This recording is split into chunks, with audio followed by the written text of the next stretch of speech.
Hey everybody, welcome back to Screwball, a baseball podcast, your home for everything baseball. I'm your host Mike Lepre here with my co-host Frank White. Hey, how's it going?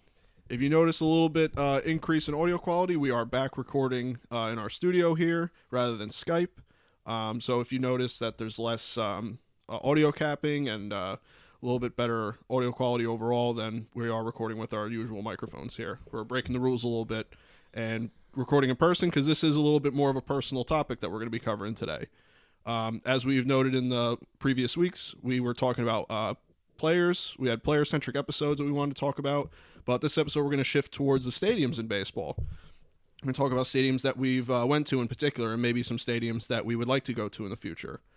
I've got a count total of 12 games that we're going to end up talking about here. There are some stadiums like we're going to mention here, Camden Yards and Yankee Stadium. We've been to a few times, so we're going to passively mention some games there. But overall, we've been to quite a few stadiums at this point. We're almost gotten to the third of all stadiums, so we've got some stories to tell, and hope you enjoy it. So we're going to kick things off with Camden Yards, a stadium that we're very familiar with. The first game we went to was August 13th, 2014. It was Yankees-Orioles. Michael Pineda pitched for the Yankees, and Chris Tillman pitched for the Orioles. The final was Orioles 5, Yankees 3. The Orioles beat the Yankees, and it was actually a really good game. It was a good first game that we went to. Darren O'Day got the win, Sean Kelly got the loss, and Zach Britton got the save. Before we get into the actual details of the game, since this was our first time at the stadium, I think it's important to talk about how we feel about the stadium and our first reaction to the stadium and what we thought about it. So why don't you go ahead, Frank? Yeah, so we went to Camden Yards. Our buddy Dom, he lives down there in Maryland, so we took the light rail from his neighborhood there and took it to Baltimore. The train station's right outside the stadium, so that's really easy for us. But I mean, walking in, you come in through the gates and you see they got the statues, Earl Weaver and guys like that outside, Eddie Murray and the numbers and stuff right there. And then you get to Utah Street with the big warehouse, and it's unbelievable. Yeah. It's an unbelievable, view. And walking down, you see all the baseball plaques where all the people hit the home runs. Of course, I took a picture of Adam Dunn hitting the ball out there because he's my favorite player, so I had a picture of that. Mm-hmm. You see the one on the warehouse when Ken Griffey hit the warehouse. It's ridiculous. Yep. The warehouse has got different stores to it, or stories to it. So you can go up and down. There's stores in it, team stores and stuff, so you can go buy stuff. It's just really cool to go out there. You got Boog's Barbecue. Mm-hmm. So it's really cool. So, then we walked around the stadium, of course. It's just a really nice stadium. Yeah. It's definitely one of the nicest stadiums we've ever been to. And it's probably one of the nicest stadiums in baseball. That's why we always kind of went back. We sat right out there in center field, like almost dead center field, as far as center field as you could. We sat right on the railing in center field, right by the batter's eye. Yeah. They got like a little ivy on the fence, the bullpen's there. Yep. So we sat out there, and we had a great view, right straight into home plate. Yeah. But it's an unbelievable stadium, and that was when the Orioles were good too. Yeah. So the stadium was rocking. It was a Yankee game. Yep. Yankee versus Orioles, so the rivalry was there. It was just a crazy atmosphere. Yeah, I love Camden Yards, and I love going there, and if I could go there every year, I would. It's just a beautiful stadium, and, like you said, with Utah Street and seeing the warehouse, and just the environment, the placing of where Camden Yards is and the environment around it is just really, like, it radiates baseball, and I just love it. And especially with the first few times going there, like you said, the Orioles were really good. So there was this energy about the stadium, especially coming in there for a Yankee game. It was a division rivalry. At that point, the Orioles were pressing the Yankees for the division, So it added a little drama to it. And the first game we went to had a lot of drama, which was nice too. It kind of helped elevate the stadium maybe even higher. Yeah. I mean, going through the stadium, when you pull up in the train, it just, it kind of fits the city. Fits the buildings, it fits the warehouse, it just fits. It's got some of the girders and stuff. It's right there by the harbor, the inner harbor. It's just a really nice stadium. It fits in, and really the biggest thing too was that was the start of the stadium revolution. That was in the the 90s. They built that, and then that kind of everyone's seen that stadium, owners wise and players wise, and people around baseball, and they were like, yeah, we need to make new stadiums. We got to start building new stadiums to kind of match what Camden Yards did. Yeah. And that kind of started it. So it's always kind of known as the founder of the stadium revolution, because after Camden Yards was built, all of a sudden a wave of 5, 10, stadiums came in, and we're still seeing them get rebuilt. Yeah. To try to match, or at this point probably, go up and beyond Camden Yards. But Camden Yards is still such a beautiful stadium. It's unbelievable, and I love going there. I just love going there. The game just looks nice there. We've been there for day games, been there for night games. It's just a beautiful stadium and a beautiful setup. Yeah, I love Camden Yards. It's definitely top 3 ballpark for me. And that's I don't see that it's gonna be hard. It might take like Wrigley or something to kind of maybe bump it off, but I always see it kind of being maybe in my top 5 or top. Yeah, and it's pretty affordable. Oh yeah. I think a lot of times baseball ticket prices. I think people are I think they get lost going for tickets because we've never had an issue really getting a relatively cheap ticket and having a great seat. Not even at Yankee Stadium. No, we pay $50 at the most. Yeah. On our trips for a stadium, and we get for a seat, and we get great seats. Yeah. I mean, great seats. Mm-hmm. And we might even hit a promotion or two. Yeah. So I mean, we do a great job with it. So I mean, but Baltimore especially is definitely affordable, and it's well worth the money. I mean, you can spend a little extra money and get an unbelievable seat, but every seat's there is good. We sat in center field. We sat in left field. I mean, we sat all through the outfield, and it's fantastic everywhere. So yeah, unless you're maybe in the nosebleeds. I mean, I can't imagine you get there's a bad seat in the house. Even there, the upper decks aren't like super way up there or way off the field. They're really nice, and the stadium was, for the most part, was always kind of filled up when we went. Mm-hmm. Other than the last 2 times we went for the doubleheader. Yeah, and even that had a good amount of fans, especially for a doubleheader in the middle of summer. So. Mm-hmm. Yeah, so getting into actually the first game that we went to here, like I said, it was Michael Pineda versus Chris Tillman, which for the time in 2014 was a pretty good pitching matchup. Both pitchers at that time for the respective teams were good. Michael Pineda actually didn't. I believe he actually had a perfect game going into the 5th. I don't think he even gave up a base runner. No. And this was the year that the Orioles had Nelson Cruz. So I remember Nelson Cruz finally getting that hit and being the first base runner against him, and he got a double. He ended up coming around to score, at which point the Yankees were still winning, so it didn't really matter. They had, I believe, it was a 2-1 lead. In the 8th inning, after Pineda came out of the game, I believe he was on actually a kind of a pitching limit at that point too, because he came back from that shoulder surgery. He came out. Betances came in the 8th and trying to pass the ball off to the next relievers. He blew it. Sean Kelly came in to salvage a little bit. He blew it. There were back-to-back home runs. I believe Scope and Adam Jones had some home runs. They scored 4 in the 8th. The Yankees tried mounting a comeback, but it was too little too late. Orioles ended up taking the game 5-3. Super dramatic. Orioles fans were freaking out. I remember the place being pretty kind of pandemonium. We kind of just had to leave with our heads down. But I mean, overall, it was, regardless the Yankees lost or not, it was a great experience. I actually really, really did like that game a lot. Yeah, it was a good game. So then the next year, so that was 2014. The next year we went back to Camden Yards for a game, Yankees and Orioles again. This game was a little different. It took place on June 12th, 2015. Again, it was Michael Pineda versus Ubaldo Jimenez. The Orioles won 11-3. Ubaldo Jimenez got the win. Michael Pineda got the loss, and obviously there was no save because they lost by 8. This, to me, was the worst game that I have ever seen the Yankees play live, or for that matter, any team I'd seen play live. They made like 2 or 3 errors in the game. Chase Headley ended up getting taken out of the game because he got hurt. The pitching was terrible. The game was sloppy just overall. But the only saving grace of the game was that we saw Mason Williams, who at that time was a kind of a relatively highly regarded prospect. He hit his first career home run, so for us that was kind of nice. He was the Yankees prospect. I'm not sure if he's even in baseball anymore.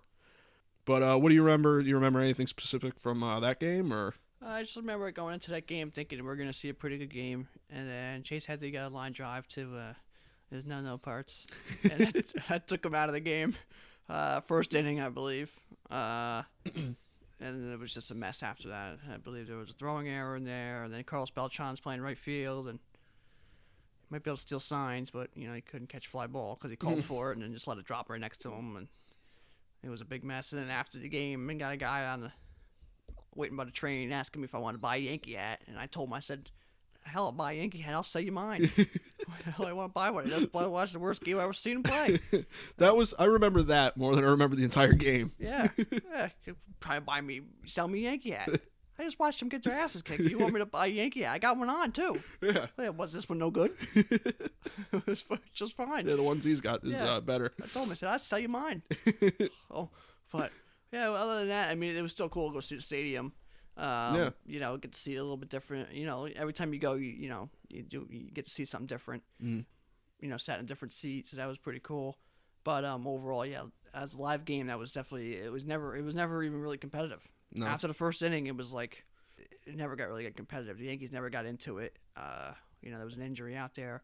So, but yeah, Mason Williams hit his first career home run, so you know it's kind of cool to see. But it was the only thing we had. Yeah, other than that, it was a nothing trip. It really didn't not much to talk about in the game wise. No.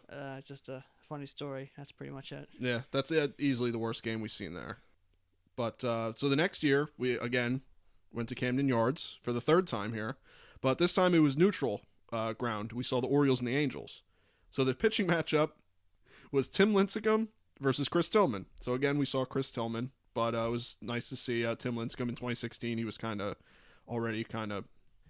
he was attempting a comeback. He was trying to kind of catch that lightning in a bottle like he had with the Giants. The Orioles ended up taking the game 4-2. Chris Tillman got the win.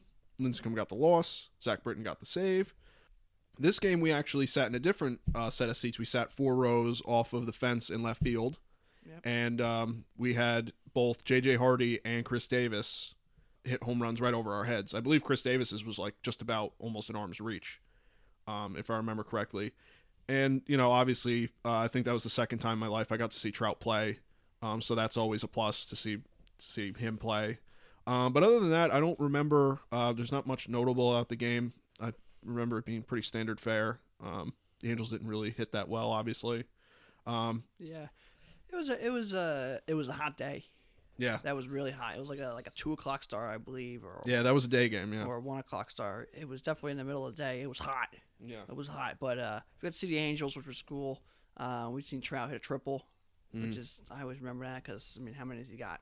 You know, you don't hit a bunch of triples, so when you kind of see one, especially from the greatest player, you kind of remember it. We've seen Pujols. That was my second time I got to see Pujols live. I seen him one time when he was in his prime with the Cardinals, so that was cool. But I got to see him again. Almost hit a home run. Sat by some rowdy fans out there in Baltimore.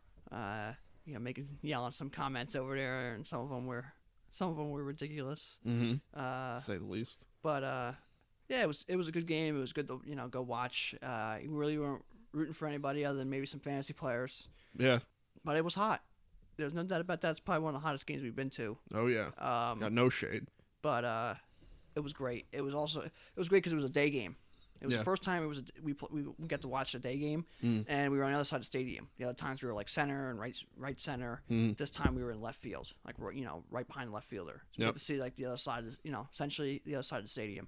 Got to see the scoreboard a little easier, but yeah, it was really cool. And you got to see the kind of the warehouse the whole game. Yeah, and it was just some stadiums just look so great, and especially during day games, like stadiums got a different appeal during day games than it does night games. So sometimes they're nice for this reason during a day game, but they're nice for this reason during a night game, and just seeing it. In both cases, it was beautiful both ways. Yeah. It really was. It was no better a day game or a night game. Yeah, it was just awesome. Yeah, there's something about the environment there in Baltimore.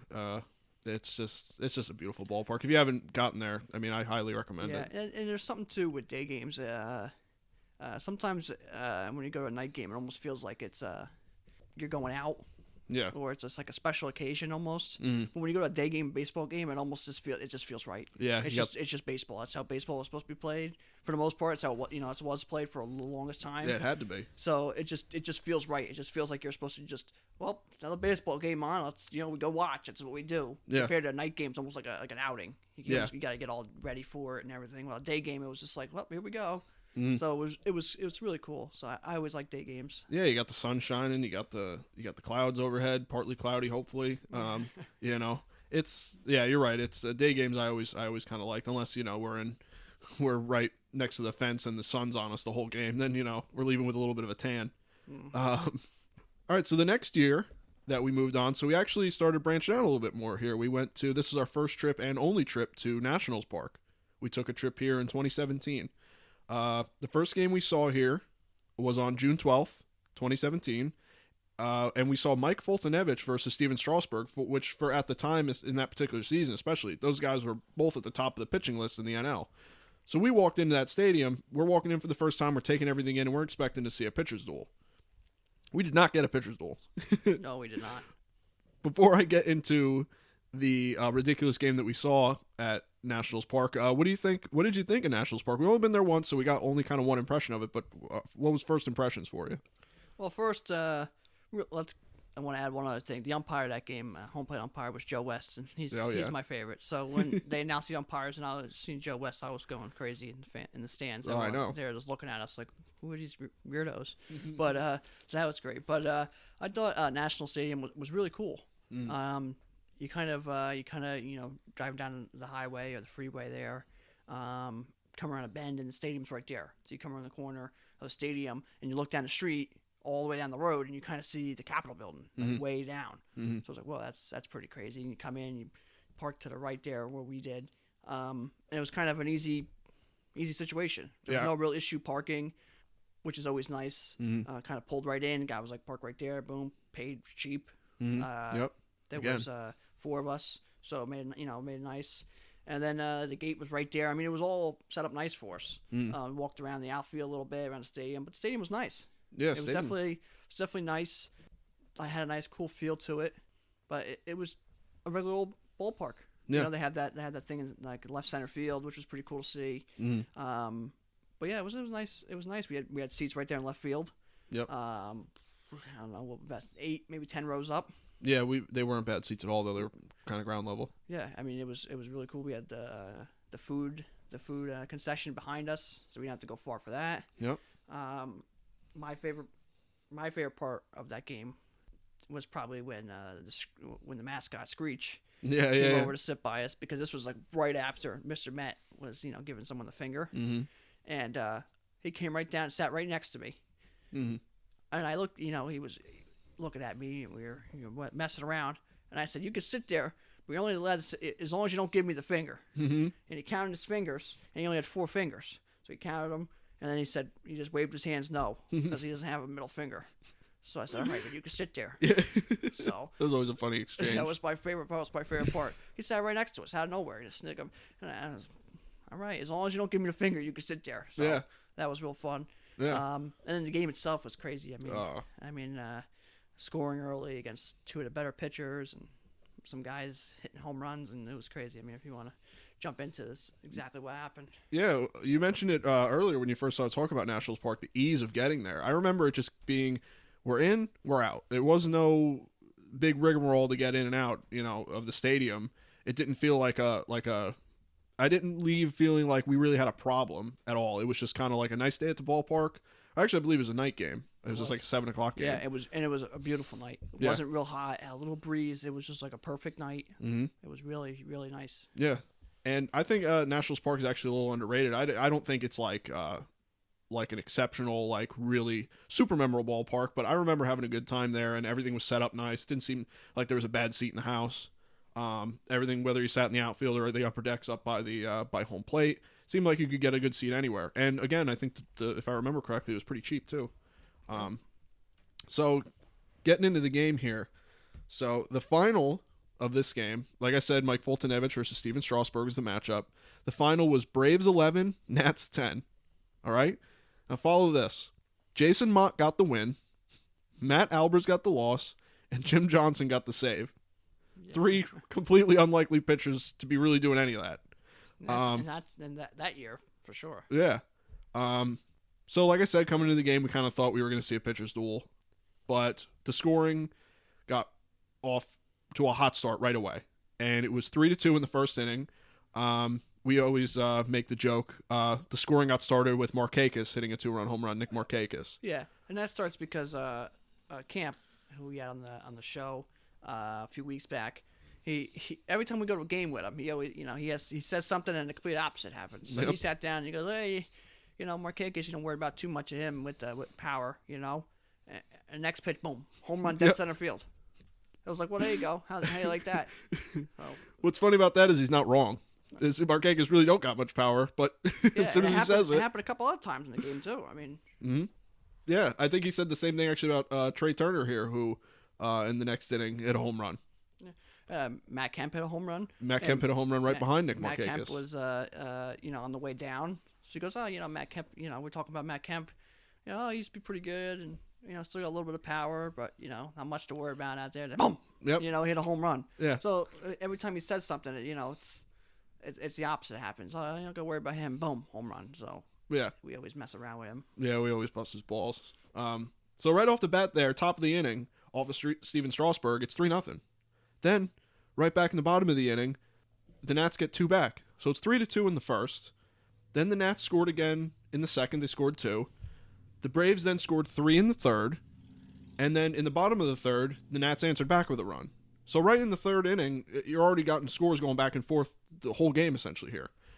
In the fourth inning, the Nats scored 4 runs. So just the score after 4 innings was 6-9. So off of Steven Strasburg and Mike Foltynewicz. I think one of, if not both of them, already got chased out of the game. Then the scoring slowed down. I guess it became a bullpen game at that point. But then by the 8th inning, Matt Adams hit a home run. And Inciarte got on base and ended up, actually ended up hitting a sat fly, making the game 8-9. So right there, we've got just an absolute slugfest going on. There's no great pitching going on at all. Matt Alberts comes in to close out the 8th inning, and he does successfully. When he comes out for the 9th, though, he blows it. Tyler Flowers hits a 3-run home run. Score is now 11-9 going to the bottom of the 9th for the Nats. Jim Johnson comes in to shut the door, but the Nats weren't having it. Trey Turner hits a 2-out RBI single, makes it 11-10, and the dramatic ending was set up for Bryce Harper, who, I don't know about you, but in my head, I'm sitting here thinking Harper's hitting a 2-run bomb. This game's over. Unfortunately, it didn't happen. Harper lined out kind of towards a right center gap, and Braves won the game. So the scoring came to an end at 11-10. Yeah, and that's another thing with that game is Matt Alberts was having a pretty good year that year, but they kind of called Matt Alberts in. We were sitting out there going, "Oh man, he's gonna blow the game." Yeah, we all know it. We know Matt Alberts from the years of watching baseball. He's never been a great reliever. He's been okay. He's definitely had a couple good years, especially he had some good years there, 1 or 2 there. But we kind of knew he was coming in, and fans were kind of pumped up to see him come into the game because they knew he was having a good year, and we kind of knew he was going to blow it. Yeah. And Tyler Flowers, we kind of always talk about, he was with the White Sox, and he always had so much power, but never really could hit for average. And then he comes up and it's a home run to take the lead off of Matt Alberts. Yeah. I mean, it was just... It was almost like we called it. It was a crazy game because there was just so much going on. It was just so much fun because it was just... so many funny things happening. Matt Alberts, Flowers, we had the mascot, we have Camp saying he can't do it, and he does it. And so there was so much going on, so much to remember. So it's definitely one of our most memorable games that we went to go watch. And stadium-wise, it's a nice stadium. I mean, it's a really nice stadium. It's hard to put up there in my top 3 or top 5, possibly top 5, because of some of the other real nice stadiums we've been to, like Camden Yards. Yeah. But it is a nice stadium, and it was a really good game. And it was just an easy walk right back to the car and got right back on the freeway and headed back to our buddy's house in Maryland. So it was pretty much easy in, easy out, which is always a big part of the trip. Yeah, I mean, it was a fun game, fun time. Stadium is, like I said, not in my top 3 or anything like that, but it was a nice stadium. I recommend it, seeing it if you're kind of in the area or if you get a chance. But yeah, I mean, I'd like to go back if we get the chance. I wouldn't mind it, especially if we get a game like that. I wouldn't mind. So the next, so in that same year, just a few days later, we were kind of on. We usually take an annual trip to see our buddies, so we kind of pulled it on the same trip. Now this for you, the next park we're going to talk about is Citizens Bank Park. You had already been there previously, prior to us going this time. For the rest of us going, we had another buddy of ours that we met up with for the game. It was all of our first times going to this game. So what do you have to say about this park? So you've actually been there. I have now been here twice. I don't know if you've been there 2 or 3 times or something like that now. Yeah, I've been there actually 3 times. Yeah. I went there back in, I believe it was 2007, the year before the Phillies won the World Series, and I seen them play the Cardinals. So that's when I mentioned before when I got to see Pujols kind of in his prime. Of course, he had a home run. Yeah. So that was cool to see that Cardinals team. But seeing the Phillies, I was a younger kid too, so it wasn't not much of a chance to kind of admire the stadium as much of kind of just go in and walk around a little bit and watch the game. I do remember Pat Burrell hit a home run right over my head, though, about 3 or 4 rows behind us when I went the first time. But it was it's a pretty nice stadium. It's I think it's cool that all the stadiums are right there. Oh, in Philly? I always kind of like that, where Wells Fargo Center and Lincoln Financial Field's there, and Citizens Bank's there. It's right over the bridge, so it's easy for us, being in Jersey, 45-minute drive or so. But it's a nice stadium. It's definitely better than Veterans Field they had. Oh, yeah. That was garbage, really. Especially towards the end. But Citizens is a nice park. Liberty Bell's awesome out there in center field, and it's really cool to go there. It's a nice, easy trip, for us. So. Yeah. I'm not a huge fan of Citizens Bank. I mean, I don't think there's a bad ballpark out there, really. I mean, we haven't seen them all, so you never know. But I mean, this is probably be closer to the bottom of my list as far as all the stadiums you've been to. Not to say it's not a nice stadium. It just compared to the other stadiums you've been to, it doesn't quite stack up. But the game that we went to was on June 14th, 2017. It was the Red Sox and the Phillies. And we saw Brian Johnson versus Jeremy Hellickson. Hector Velasquez ended up getting the win, and Jeremy Hellickson ended up getting the loss. The Red Sox won 7-3. So, like I said, like I'm saying with the score, no save opportunity there. The Red Sox kind of ran away with the game right away. Hellickson didn't have it. They were up 5-0 by the second inning, and they didn't really look back. The Phillies mustered 3 runs in the third. They kind of attempted to come back, but the Red Sox got good pitching that whole game, and they kind of stayed them off. So it was 7-3. The particular, I'd say, the thing I remember the most from the game is Mookie Betts kind of went off and went 4 for 5 in that game, and he came a triple shy of the cycle. He came up with his last at bat in the ninth. I remember us all standing around knowing that he was a triple shy of the cycle, and he ended up hitting a second home run of the day, kind of right. I believe it was like kind of right in front of us in the lower deck because we were sitting in kind of center field up in the bleacher quote unquote area. So yeah, it was an all right game. I remember there being enough hitting to keep us entertained, and I thought that the game was kind of standard fare. I didn't think that there was really anything other than the Mookie Betts' performance that really stood out to me. It was a nice stadium, nice area. I've been there twice now. This was the first time I'd been there. But yeah, I mean, nothing of note that I have. What do you got? Well, I think we've seen Benintendi. That was closer to the beginning of his career. He made a nice catch down the left field line. I think that's right. Sliding into the wall or jumping at the foul wall, foul territory wall. Something like that. Yeah. But yeah, we sat right there in left center. The second little tier there. I wouldn't even say the deck. It's just kind of a tier. And we had a funny story out there too. Our buddy who we met up with, Joe, who's quite the goofball, and we have quite a lot of fun with him. Yeah. He's lactose intolerant, so he's up there being a goofball. We're in line getting food before the game starts, and he walks up there and he's, can I have a cheesesteak with no cheese in Philly? He wanted a Philly cheesesteak, but he got one with no cheese. So this lady looks him right in the eye, goes, "Anything else wrong with you?" Looks him right in the eye. And it was so funny because he's just over there like, "Wow, what's going on?" and we're just laughing. And so I believe it was you and Don were behind him, and I was in front of him. Me and Camp were in front of him. And I heard her say it, and I remember walking away going, "You don't even want to know. You don't even want to get down that." But yeah, that's a funny story. We tell that all the time. But yeah, it just makes sense because Joe is just what a rocket sack kid is. Yeah. So it just made perfect sense that that's what happened. So it was a good game though. We bet some of the cycle. Got to see Philly kind of before they started getting better. So we got to see a couple of the young guys. But it was a good game, and it is a nice stadium. It's not nothing that's gonna blow you away. No stadium, but you're gonna go there and you go, yeah, it's a pretty nice stadium. Yeah. I mean, you put it. If you've seen all 30 of them, you'd probably put it top half for sure. I would say probably got a shot at least. It's definitely not gonna have to be at the bottom. No. But it's just not in there that's gonna be like just blows you away. But the Liberty Bell is pretty cool out in center field. Yeah, I always like that. Yeah. And have the bullpens out there kind of in center field with the ivy on the wall. So it is pretty cool. But yeah, it was a fun trip, and I've been there a few times now. You've been there twice, so it's definitely easy and cool to go back. Yeah. a couple times. Yeah. I for sure, if we end up going to see all 30, I can think of a few stadiums that would be at the bottom of my list. So I can definitely don't see it being at the bottom for sure. There's a particular stadium in Florida that that. Which one in Florida?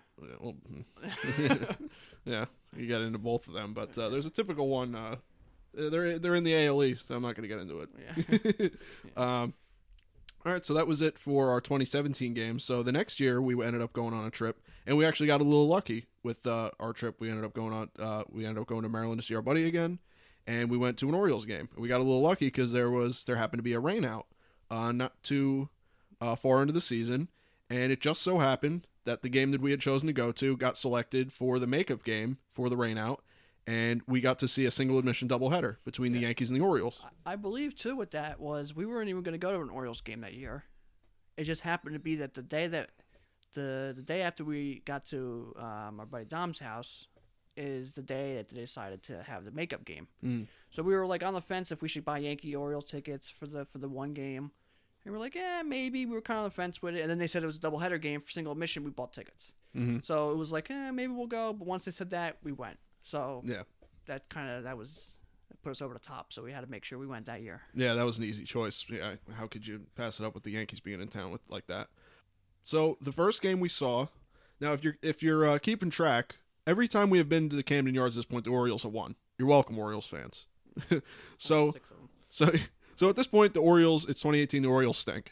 It's flat out. They stink, and the Yankees are just coming off that 2017 run they had. They got to the ALCS, came one game shy of the World Series. So the Yankees at this point are real good, obviously. So we're almost expecting, all right, finally maybe we'll see the Yankees beat the Orioles at Camden Yards here. So the first game, this was July 9th, 2018. It's Jimmy Yacobonis versus CC Sabathia. The Orioles end up winning 5-4. Mike Wright gets the win. CC Sabathia gets the loss. And Zach Britton got the save. Up until the sixth inning, the Yankees had the lead, a pretty commanding lead. I believe it was up 4-2. And by the sixth inning, CC was kind of at the end of his rope and ended up giving up a 3-run home run to Danny Valencia. They ended up taking the lead 5-3 or 5-4 at that point. I believe it was 5-4 at that point. And the Yankees just couldn't muster that extra run or two to beat them. And a little notable thing about this game, we always have fun with a particular player on the Yankees. Clint Frazier played that game, and he ended up striking out 4 times.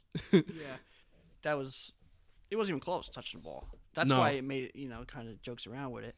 And most of our group here, we kind of agree that the Yankees could have traded Frazier and kind of missed that chance. So that when we see him strike out, not that we don't like him, because I like the trade. And we actually went to a minor league game a couple years back, and when he was with the Indians farm team, we thought we were going to see him, but he ended up being in the All-Star, the minor league All-Star break. So we didn't get to see him, but he did have that funny joke where guy yelled at him, "What happened to your long hair?" And he put his scissors to his behind his head like he cut him. So that was pretty cool. But yeah, I mean he looked bad. But yeah, he looked awesome to play. I think we had a couple home runs in our area that game. I believe Stan. Was it Stan? Stanton did have a home run in the game, I believe. Didn't he hit one right next to us, like the first inning of the game? I think you're right. The first inning of the first game. I think you're right. Like early on in the first game, he had a home run. Like I think it was same row as us, about 8 seats to the right of us. I think you're right. Yeah.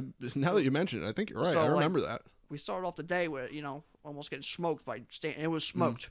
Oh yeah, well Stanton. Like it was like by the time you stood up, it was like here it is. So, yeah. But yes, and then we had another ball. I believe that wasn't.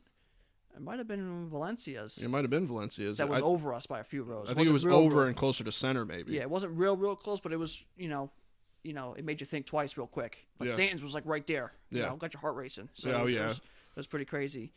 Yeah, that was cool. That first game, a doubleheader.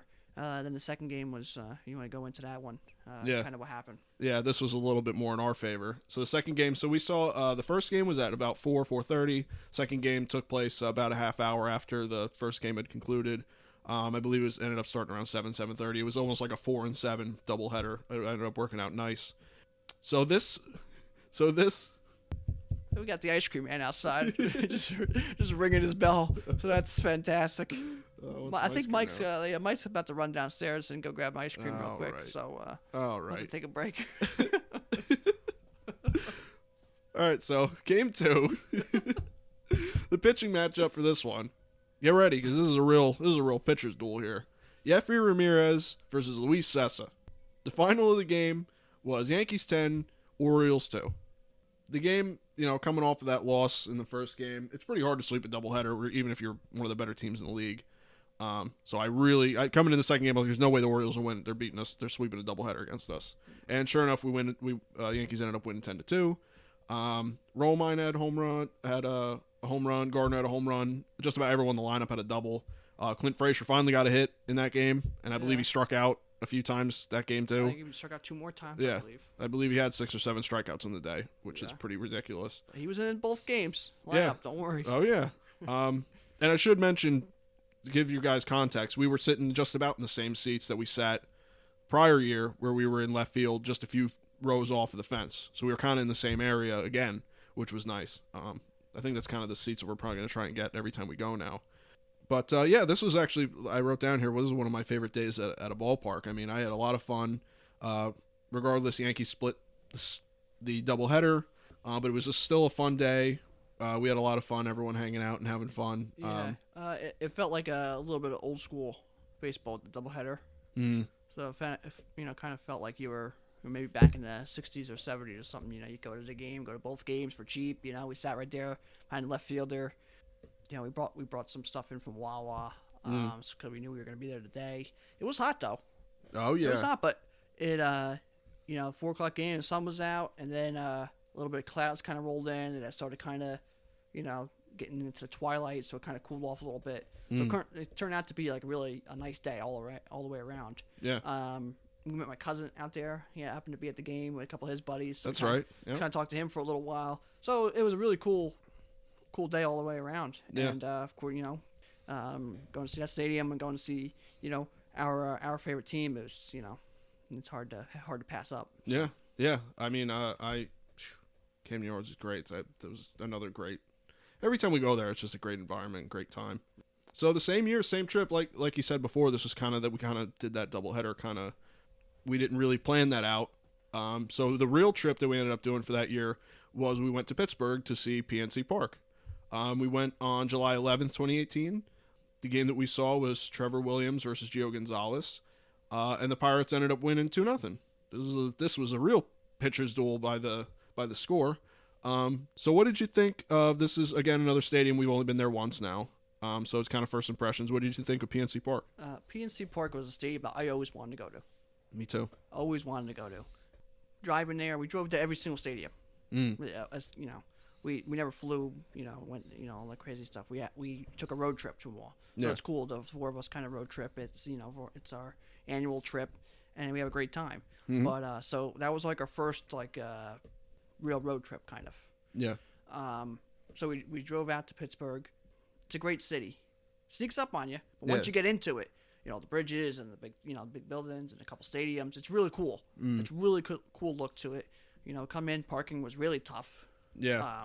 Just because it's a small city, it's a tight city. Yeah. Not small, but tight. Yeah. So there's definitely some issues with parking, but once you find it, there's a bunch. Once you kind of get there, but the stadium was awesome. From walking up to it, it looked real nice on the outside. It's right there on the water. I mean, right on the water. Yeah. It was a beautiful stadium. We go in. It was a day game. It was a 12:35 start. Yeah. So we got up early and traveled and walked around the whole thing, and it was just great. We sat right down first base line, right field line. Yeah, we had great seats. We were like right about where the ball boy or the ball girl would sit, kind of in between infield and outfield. So we had nice seats. Yeah. That was hot. That's probably the hottest game we've been to. Oh yeah. I don't know if it's the hottest I've ever been to a game. I don't know. It felt the hottest. It's definitely up there. If it's not one, it's 2. Yeah. And that was definitely the hottest our group's been to. So we kind of got a little lucky. It was a quick game. Yeah. I'd say so. But it was a great. It's a great stadium. And that's another stadium that, boy, does it fit a day game. We went for a day game. It fits a day game just perfect. The river's right there. It's got the the black and yellow for Pittsburgh and for the Pirates. The stadium just shined with a day game. Yep. That was a great stadium. Yeah. Yeah, I love PNC Park. I think that it got a little bit of a bad shake with us because we traveled from 5, 6 in the morning. We traveled. We had like a 6-hour drive to get to the stadium. It was a 12:30 game. I mean, I don't even. it's just an insane travel day. We sat in the sun and it was hot and hot, and then we had to drive again to get to our hotel in Ohio. I mean, it was. I think that and plus the game itself was a pitcher's duel, so there wasn't really much action. So I think that the stadium got a little bit of a bad shake the situation surrounding it, and even still after all that, how much like the impression that it left on us is really something to be said. How nice the stadium is and just the environment, Pittsburgh around it. Yeah, I mean, you go into your trips or whatever, and you kind of have a feeling of what you're gonna see or how you're gonna feel when you get there. Mm-hmm. So Cameron Yards, we kind of knew we were going to a real nice stadium. Mm-hmm. Nationals, we were like, we don't know. This should be a pretty decent stadium because it's newer, but we didn't really know. We got a little surprise there. Philly, we kind of knew what we were gonna get into. It's a nicer stadium, pretty nice stadium. Mm-hmm. Pittsburgh was another one. It was kind of like Cameron Yards. We really knew what we were getting into. We knew that was going to be a nice stadium. But when we got there, it lived up. If not over. It was awesome. We sat down, you look around, and go, wow, this is a really cool stadium. And it's awesome. It just fit. The river was there. The bridges were there. It was really nice. Yeah. The only thing was the parking got a little iffy, and that was probably the most traffic we had going in and out of a ball game. Yeah. And it wasn't awful. It really wasn't awful. No. But it was definitely the most we've been to. But it was enough that we remembered it. Yeah. But it was a fantastic stadium. That's one that if you're a real baseball fan and you should go see because that's a beautiful stadium in a great city. Yeah. I mean, just to run down the game real quick that we went to, there's not much really notable about it. It was Trevor Williams versus Gio Gonzalez, like I said. Trevor Williams got the win. Gio Gonzalez got the loss. Felipe Vasquez got the save. I mean, like I said, it was pitchers duel at its finest, and both pitchers are good. It's not like they're not good pitchers. It's just we didn't expect that out of the game. Mm-hmm. There was only one scoring play in the whole game. Bottom of the third inning, Starling Marte had a 2-run home run. Frank was planted right in his seat, saw it all. Yep. Me, Camp, and I believe Dominic was up with us, our buddy Dominic. And we all got up to get food, and we missed it. Yep. All I saw was a ball fly out of the stadium. I didn't think that'd be the only scoring play, and of course, we missed it. Yep, I never left the seat. No, I don't leave the seat much. No, I once in a while I leave, but I really plan it up. I get lucky, I guess. Yeah. But I sat right there, and they got up and went, and a loud crack in the bat. It was a line drive right center field. I remember seeing it. Yeah, smoked it.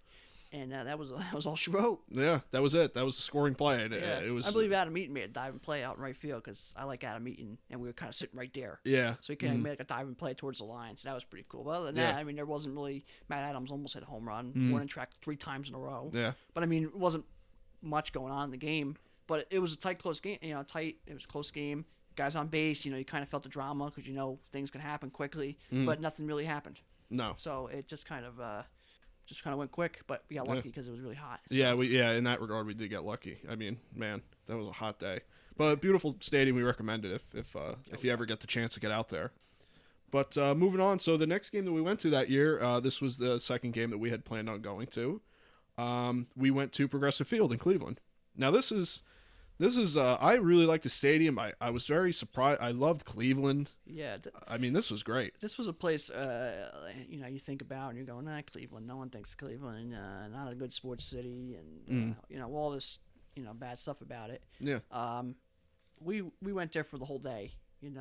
Parked by the stadium. Ended up some technicality. Ended up parking for free for the whole day. So that was fantastic. Right across the street from the stadium. It was like a 2-lane road to the stadium. Yep. So it was like a 5-second, not even. It was 5 seconds to walk across the street to the stadium. Yep. We parked there, walked all the way down the strip. Went to the Rock and Roll Hall of Fame for the day. Yep. Went to a bar and grill for dinner. But what a great city! I tell you, it gets a bad shake. Yeah. Because I'm like, what is the hell? And we get in there. The stadium looks ginormous. Yeah, man. It looked ginormous. It was crazy. It looked really nice, but it was huge. Walk down the strip. You go down to the Rock and Roll Hall of Fame, which is really cool. The Brown Stadium was there, which looked real nice from a distance. Yeah. The water's right there. It was a really great city. We walked in. We got it was bobblehead night. Yep. It was a Yankee Indian game, so I mean everything kind of shook out right for us. Yeah. Our buddy got to see the Jim Thome statue. Yep. But that's a great stadium. That is a really nice stadium. They did a couple renovations to it or a couple changes to it recently. But it was a really nice stadium, and I think Cleveland in a whole gets a little bit bad shake, but not being a sports city and not winning for a while until the Cavs won. But it is a really nice stadium. We sat out there in almost dead center field in the bleachers in front of the big board, and it was a really good game. It was a really nice stadium. And it was another day where, I mean, we've gotten lucky with weather. I mean, that was a really nice. It was a little hot in the sun when we were kind of, during the day. Yeah. But once we were like, all right, time to kind of walk to the stadium, it really was. It was like a beautiful night. Yeah, because we got another night game, so it was nice to not have to endure what we did at PNC. Yeah. So we got lucky that the Yankees had taken their trip from the Orioles to Indians, so we kind of traveled with them, which is cool. Yeah. Travel with your team almost. It's like. Yeah. It's just a weird feeling. I don't know. It kind of feels cool to go to different stadiums, especially that far out. Yeah. It's not like, oh, they went to the Mets. It's like, oh. Yeah. You really chase them around now. Yeah, exactly. Went to Cam Yards where you're like, eh. But then you went to Cleveland. Yeah. It's like, geez. Yeah, it was following us around. Yeah. It worked perfectly. I loved it. So we went July 12th, 2018. We saw Luis Severino versus Corey Kluber. Great pitching matchup right there. Yeah. And the Yankees ended up winning 7-4. David Robertson got the win for us. Corey Kluber got the loss, and Chapman saved the game.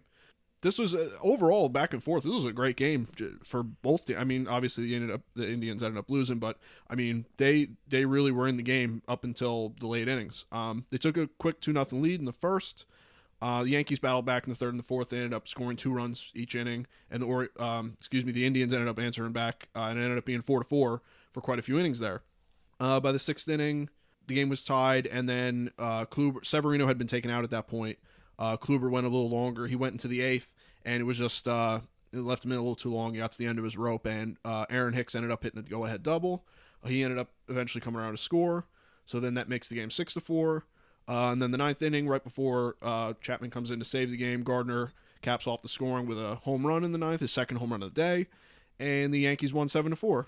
So, I mean, great for us. I mean, we went to see the Yankees all the way out in Cleveland, and here they are beating the hometown kids over there, It was a really good game. It was a really good game. We got to see some big names, and that was a good Indians team. That was in the middle of their World Series, run and all that. They have the little Heritage Park out there in center field. We got to go walk through a little bit. Yeah. Like I said, the Jim Thome statue. But yeah, that's a really nice stadium. Yeah. That is a really nice city. The Rock and Roll Hall of Fame is fantastic. It's right on the water. It's a nice little walk. We went to this cool restaurant that was there. All in all, that was a great trip. That was one of our best trips. Oh yeah, I mean, 100%. we haven't been on 10 of them, but it's definitely one of our best trips. And I couldn't tell you that was easy. Just about the easiest to get out of a stadium. Yeah, and it was packed because it was Yankees and it was sold out. Yeah, and we pulled in, went down this little alley. That's like an exit only, and we made a right, and we were right on the highway, and we went right back to the hotel. Yep, it was. Oh man, everything about that day was easy, nice and easy. Got bobbleheads. Yep. Carlos Carrasco, I believe. Yeah, that's a really cool stadium, though. Cleveland is a really cool stadium, and it's definitely a good city, and it's definitely something that it'd be a good vacation spot for you. It also helped us too because we had a hotel near Canton. Yeah. So the next day or the day before we left, we hit the Football Hall of Fame. Yeah. Which is another big thing. So you go to Cleveland, you get the Rock and Roll Hall of Fame, Indians, Browns, Cavaliers, and you get the Football Hall of Fame. So you can go for anything. But the Football Hall of Fame is really cool too. Obviously, this isn't a football podcast, but yeah, no. But it was really cool. Rock and Roll Hall of Fame was really cool, and Cleveland was really cool. Great stadium, and definitely a good time. Yeah, and that's a beautiful field too. Oh my God, I was deceived at how big that stadium is. From the outside, it's ginormous. Oh yeah. From the inside, it kind of seems about right. Yeah. But from the outside, you're like, geez, this is like a coliseum. Yeah. It's huge. It is a very big park, and like you said, it's not it's not the actual dimensions of the field. It's not like overwhelming, but when you're actually even inside the stadium, you look around, you go, oh my God.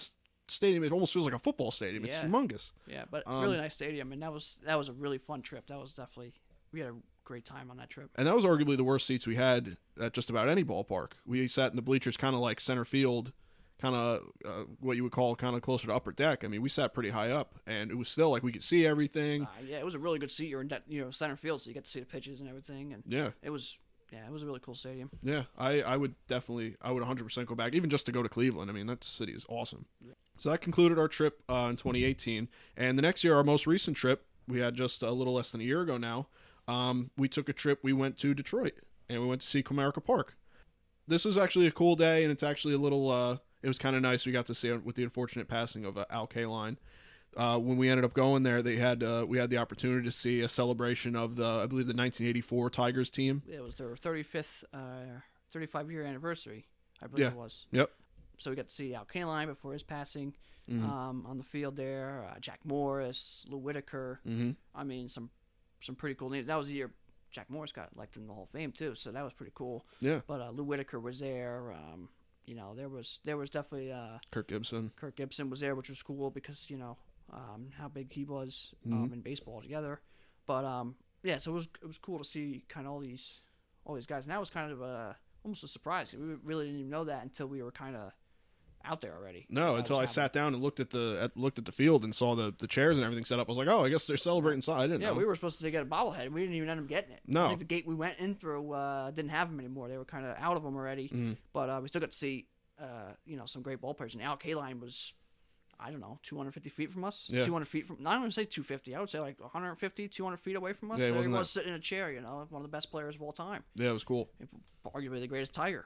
So to get to see him, and now after his unfortunate passing, that was his last time at Detroit Stadium. Yeah. As like a public event. Mm-hmm. So we got to kind of see it. So that's kind of memorable. Yeah. But yeah, Comerica Park.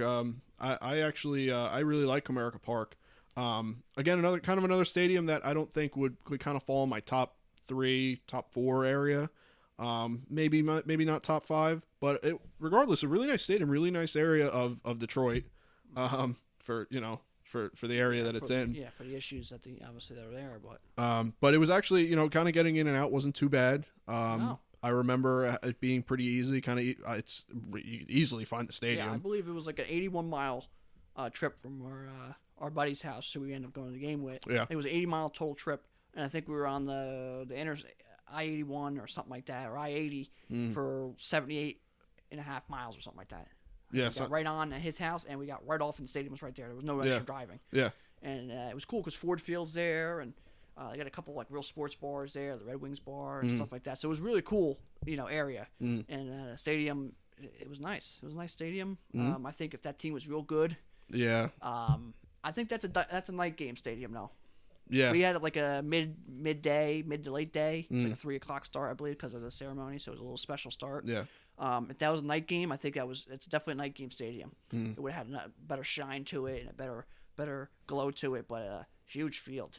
Yeah, that is. Oh yeah, it's a big stadium. But it was definitely it is a cool stadium, and Ford Field's like right outside of it. Like it almost shares a door with it. It's crazy how close it is. Yeah. But and we donated to a veterans thing. We all got this little American flag pin, which was cool. Yeah. So yeah, it was a nice stadium. Yeah. Yeah. I had fun there. Yeah, it was a nice stadium. Another day that was wasn't super hot, but it was pretty hot. It was a little cloudy though. That's kind of helped us. Yeah, we did get a little shade with the clouds. Mike could have had a foul ball from Anthony Rendon, but our buddy Camp decided he was going to jump up, and they got a little hand slapping together, and the ball tipped off of someone's hands or something. It went flying over. I don't even know where the ball went. Neither do I. It went right behind me. I don't know where it went. I seen it go a hit to near us. I didn't even get up because I knew it wasn't going to be on my side of where we were sitting. I knew it was going to be the other side where you guys were. And I seen it, and I seen you two guys go to put your hands up, hit one of your hands, and then I think it went left and back. Yeah. So it didn't even go near us. I looked behind us, and there was nothing there. Yeah. So, but yeah, it tipped right off my hand. I could have had it, but it was also kind of tailing away from me closer to you. So I kind of had to start reaching, and then Camp jumped up, and I didn't want to get hit in the face by that line drive. Oh my God, I had no teeth left.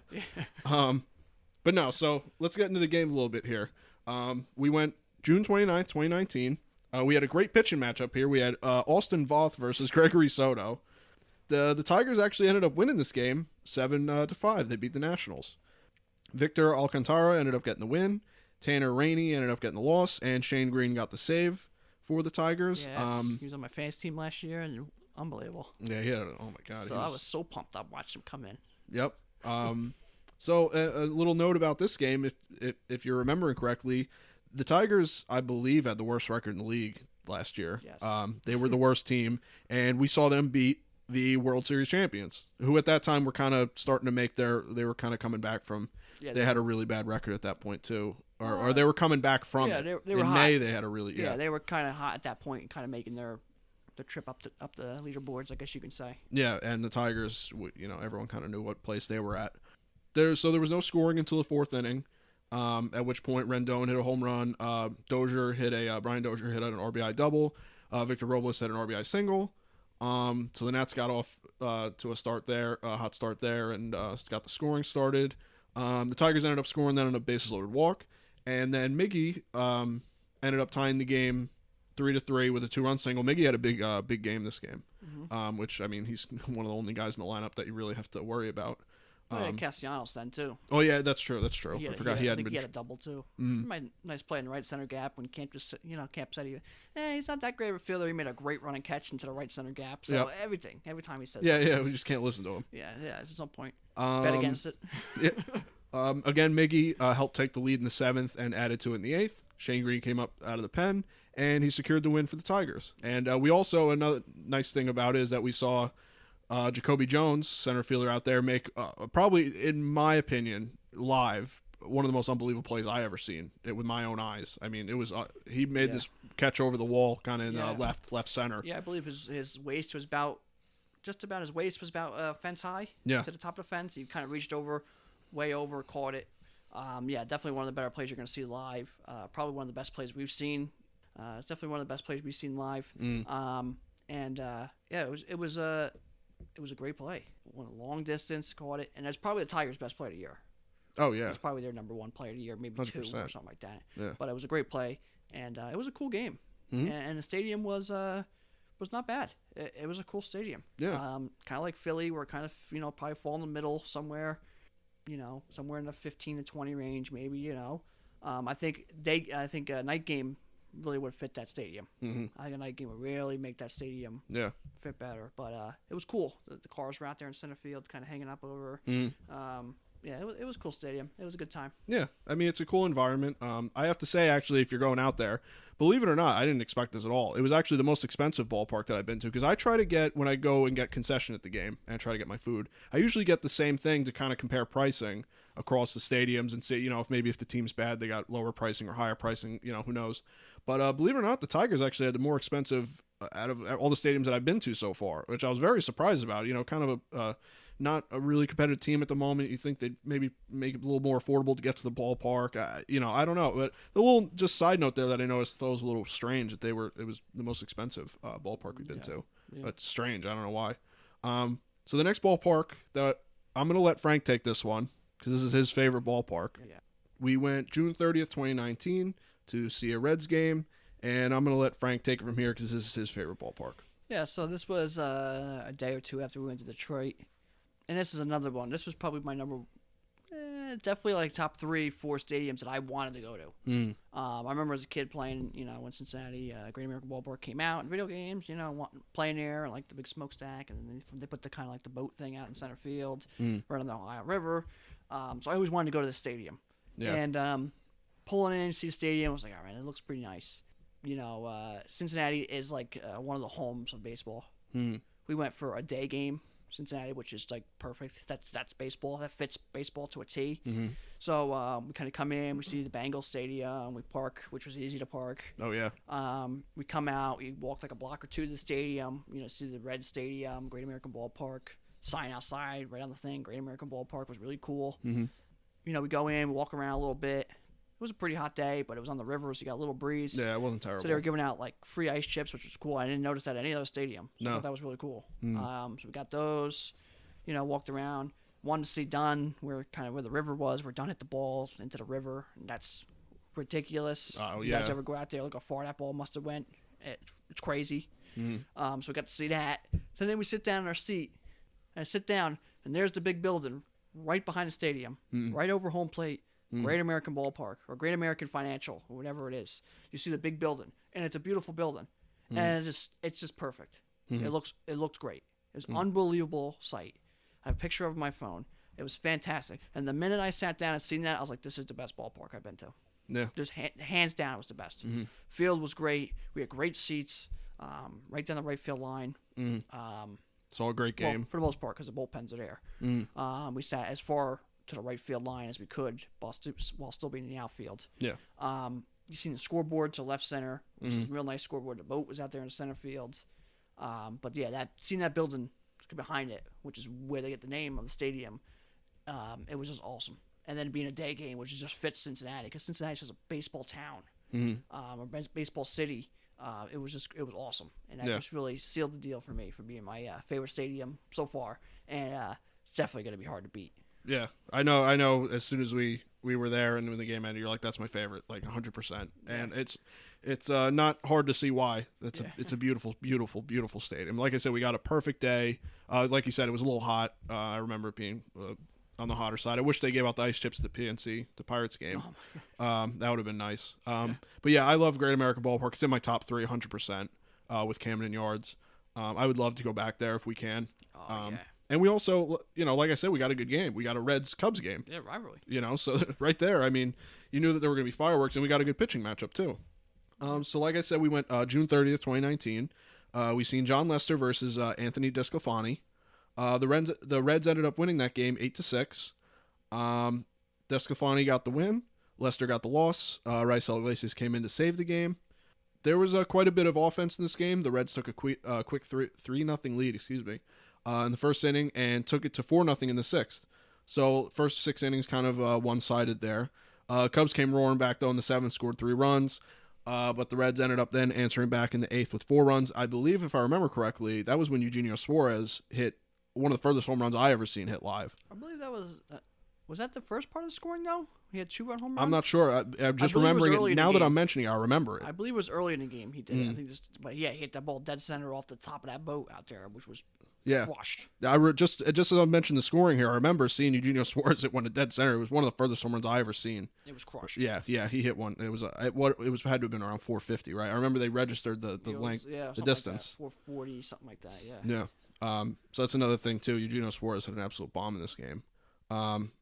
So the Reds answered back with 4 runs. So going into the 9th inning, the Cubs are down 8-3. Kind of, Raisel Iglesias came into the game in the 8th to kind of close the game out. Try to close the game out early, and the Cubs actually fought back against him and scored 3 runs, and came within 2 runs of making the comeback. But it was actually a good attempt at making a comeback down 5 runs, especially against the closer. But like I said, they fell short. Game ended up being 8-6. Iglesias closed out the game, and the hometown team won. Good environment. I mean, it was fun and it was exciting. Like I said, rivalry game. Yeah. That was one of the funner games we've been to as well. And that was shortly after they got fighting, the Cubs and Reds. Had that kind of fight or almost fight, so we kind of thought we were going to see something there. Yeah, Puig on the team. We had Puig in between pitchers. He was walking in and out of the bullpen and acting crazy. And then they wore special uniforms last year, like every Sunday, I believe, or every day game or something like that, different uniform. So we got to see a different one. I think they only wore it once back in the day. So like we got to see it again, which was just kind of ironic and kind of weird. Yeah. But yeah, it was an unbelievable stadium. It's definitely my number 1 as of right now, and probably going to be top 3. Probably always going to be my top 3. Yeah. But yeah, great game, great stadium. We had great seats, good weather, and just a perfect baseball city. And definitely was a great way to wrap up our trip last year. Yeah. So last but not least, I want to talk about my favorite stadium. I know this is a top one for you too. It's hard. It's just a bias thing. I'm even ashamed to admit it, but Yankee Stadium is my favorite stadium. New and old. I mean, I just love being there. It's just an environmental thing. It's just it feels like baseball to me. It just feels right to me being there. But again, it's just bias. I don't even care to admit it. So me and Frank and all of some of our buddies here have been to Yankee Stadium. Me and Frank have been there quite a few times, old and new. Yeah. We've been there a lot. It's hard to even go. We couldn't even cover all the games, even if we wanted to. No. I was at Jeter's 3000th. Frank's been to. I was at Jeter's when he got his number retired on Mother's Day. Yep. I was at Old Yankee Stadium. I've been to a lot of games there. Yeah, a lot of wins, a lot of losses. But I'd say this one, as a game as a whole, I mean, Jeter's 3000th hit, I'll never forget that as long as I live. But as an entire game, we went to ALCS Game 5 against the Astros this year. We just went just a few months ago now. And this is the most electric I've ever... I mean, like I said, Jeter's 3000th, that moment when he got the 3000th hit, he hit the home run, was the loudest I ever heard a stadium. But this, as an entire game, I've never felt a stadium like we felt here. The Yankees, we don't have to go too far into all the little... every little thing at the game. Yankees won 4-1. Aaron Hicks hit a dramatic 3-run home run. in the first inning. Yeah, we we were just hoping. I said, "Oh man, we should have. It's going to be a great series and stuff like that." Then all of a sudden we got the thing. We're like, "Oh man, I hope we don't lose this game and lose the series while we're here." We went. My brother came with us. Mm-hmm. We all met up and took the train. And then took the subway. Had some fun there with with us getting on the trains and the subways and a couple drinks along the way. Yeah. But get there and you come out of the subway and just packed people everywhere, just chanting up the streets. Mm-hmm. Oh my God, it was crazy. Somehow we got the stadium like quick. Yeah. I was like, oh, you guys are here? You guys go right in. Yeah. So we get in there, and we were all the way up in the upper deck. We had good seats though. We were in the upper deck. We were at the front of the upper deck, right behind first base. Yep. But we had great seats, but it was up there, and we were way up there. I think we asked the guy there if he could take the snow off the seats. It was so far. It was so cold compared to. It was cold out no matter what. But we were as far up as we were. I could have swore snow. I was shivering. Yeah. But come out and they scored a runner early. The Astros. You're like, oh my God, here we go. Yeah. And then LeMahieu was like, oh, don't worry. Hits the home run, ties the game up. We're going crazy. Big LeMahieu fans. Mm-hmm.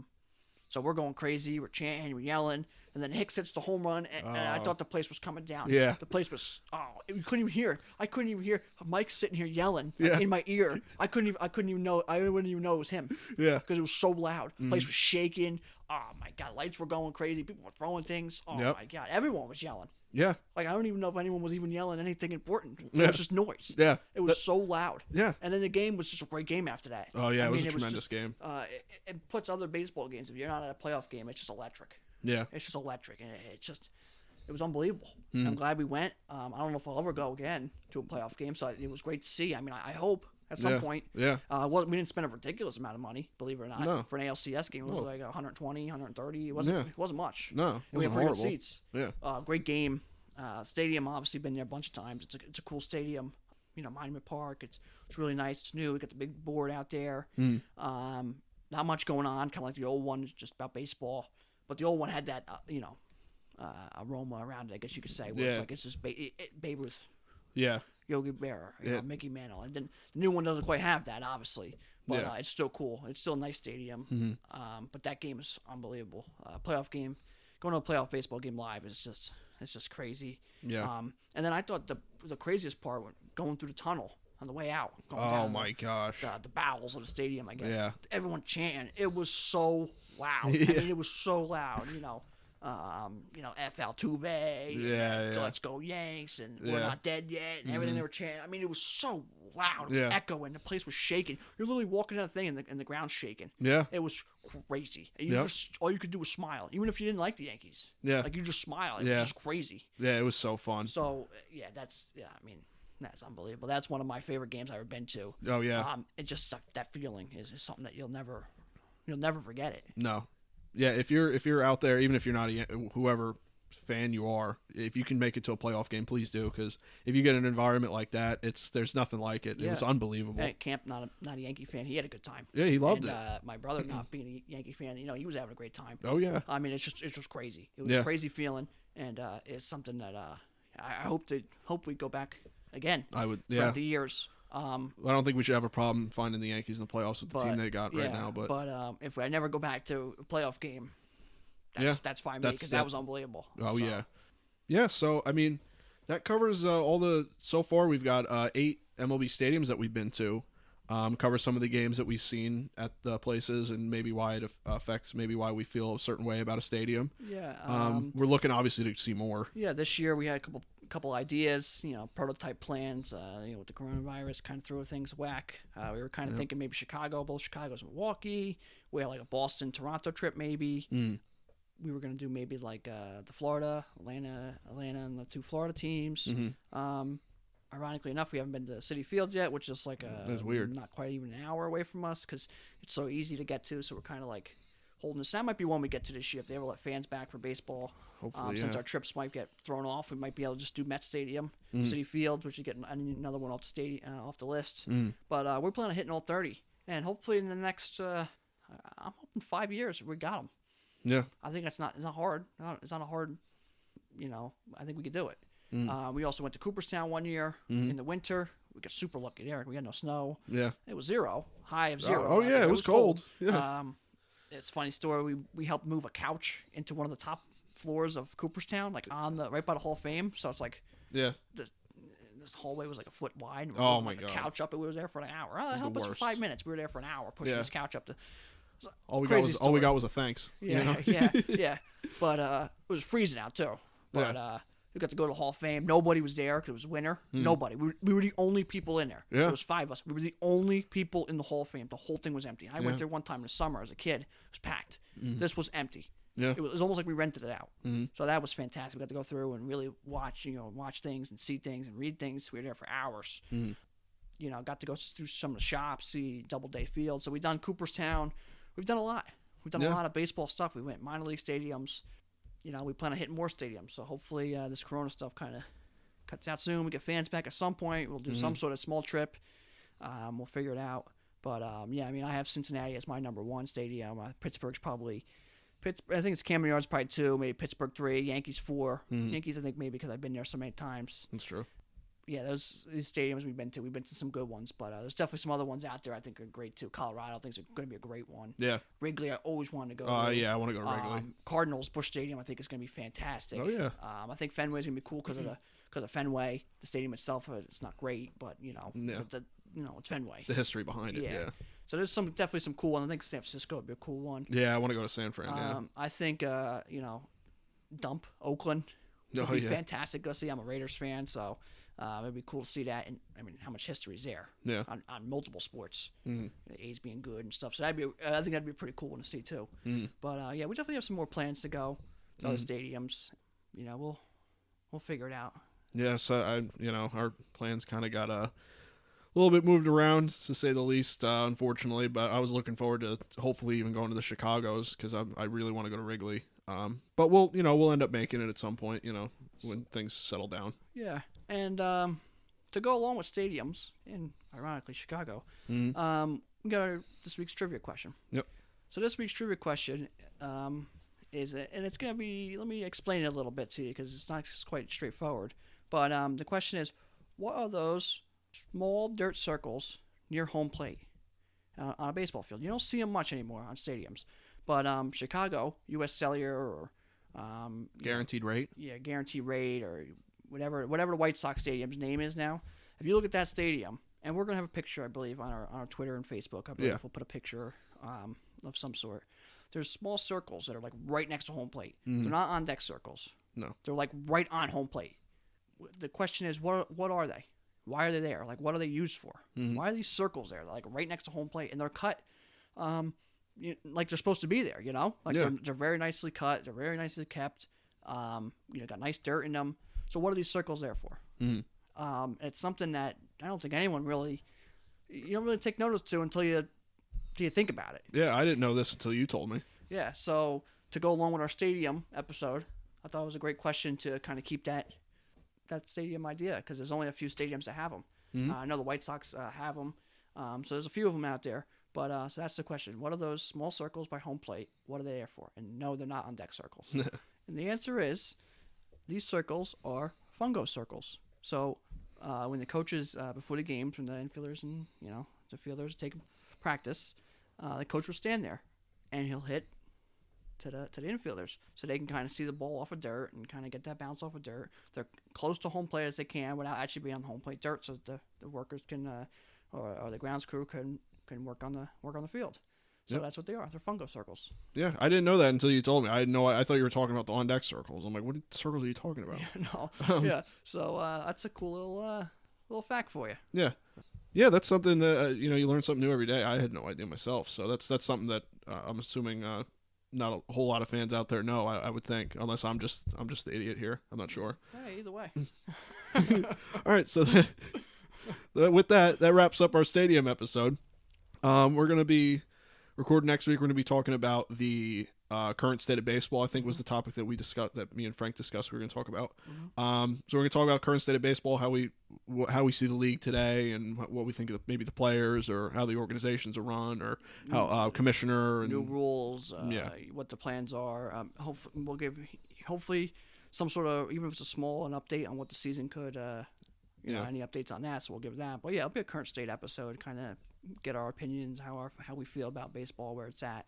So that should be another real fun episode with some strong opinions and some crazy things said, I'm sure. Yeah, another opinion-based episode because we're kind of figuring out topics and trying to keep you entertained while all this coronavirus stuff is still being figured out. I know a lot of plans are being proposed for there to be like a 3-state thing for baseball and kind of have the games in the South and have no fans and all that stuff. So even I'll take that at this point if we can get it, because we're almost approaching May here and we got no real concrete.